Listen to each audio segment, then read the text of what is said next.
অনেকেই মা বাবাকে দেখে না, কারণ তারা ভাবে যে মা বাবা আমার একার নয়, ভাই বোন আরও যারা আছে সবার। এর কারণটা কি বলুন তো?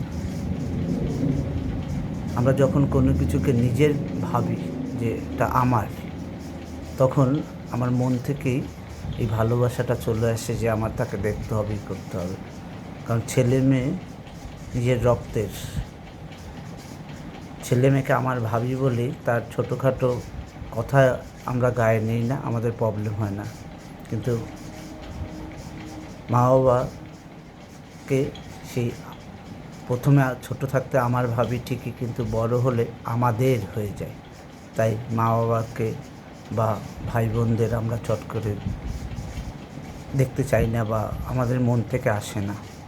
তখন আমাদের মধ্যে একটা গিভ অ্যান্ড টেক পলিসি চলে আসে যে আমি কি পেয়েছি, কেন এবার খাওয়াবো, আরও তো ছেলে মেয়ে আছে। তো এই ভাবনাটার জন্যে আমরা মা বাবাকে ঠিকমতো দেখি না।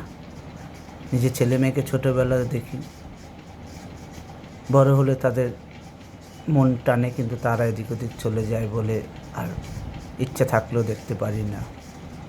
তাই যখন কোনো কিছুকে আমার ভাববেন, তখন আপনি না চাইলেও অটোমেটিক আপনার মন থেকে একটা ভালোবাসা জন্মাবে। কিন্তু যখনই আমাদের ভাববেন, তখন আর মন থেকে সেই ভালোবাসাটা জন্মাবে না। তাই ভাবনাটাই সব, যে আমাদের জীবন আমি কি ভাবছি তার উপরে ডিপেন্ড করছে আমি কোথায় যাব, কীভাবে থাকব। এই ভাবনা একদিনে আসে না, ভাবনা তৈরি হয় নানান কাজের ফলে, ঘাত প্রতিঘাত অনেক কিছুর ফলেই। অনেক সময় যেটা ভালো মনে হয় বা যাকে ভালো মনে হয় অ্যাকচুয়ালি সে ভালো হয় না, যাকে আমি খারাপ মনে করি সেই অনেক সময় ভালো হয়ে যায়। তাই মানুষের জীবনে ভাবনাটাই সব, ভাবনাই মানুষের জীবনের চাবিকাঠি। তাই সবার সাথে ভালো ব্যবহার করতে হবে, সবাইকে নিজের মতো ভাবতে পারলে তবেই আমি তার জন্য কিছু করতে ইচ্ছা করবে। না হলে আমি কি পেলাম সেটা ভাববো। একটা লোক সারা জীবন উপকার করে যাবে, কিন্তু একদিন যদি কোনো কারণে উপকার করতে না পারে, সেদিন থেকেই সে খারাপ হয়ে যায়। তাই মানুষের জীবনে ভবিষ্যৎ ভালোভাবে রাখতে গেলে, ভালোভাবে চলতে গেলে বর্তমানে কাজটা ভালো করতে হবে। আর সেটা করতে গেলে আমাকে অতীতের অভিজ্ঞতাগুলো নিতে হবে, অতীতের দিকে তাকাতে হবে যে আমার সাথে আমাকে কবে কে হেল্প করেছিল। সে যদি একদিন নাও পারে, তবুও আমি সেই পুরনো হেল্পের বিনিময়ে তাকে কিছু করার চেষ্টা করব, ভুলব না।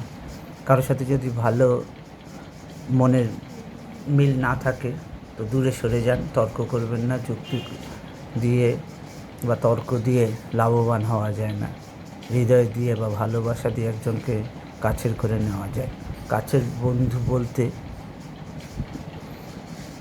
কাছের বন্ধু কী করে অর্জন করা যায়, বন্ধুত্ব কী করে তৈরি হয়? যখন আপনি কারো মনের কথা শুনবেন, সে যখন আপনাকে তার সমস্ত দুঃখ কষ্ট মন খুলে বলতে পারবে, তখনই সে আপনার কাছের লোক হয়ে যাবে।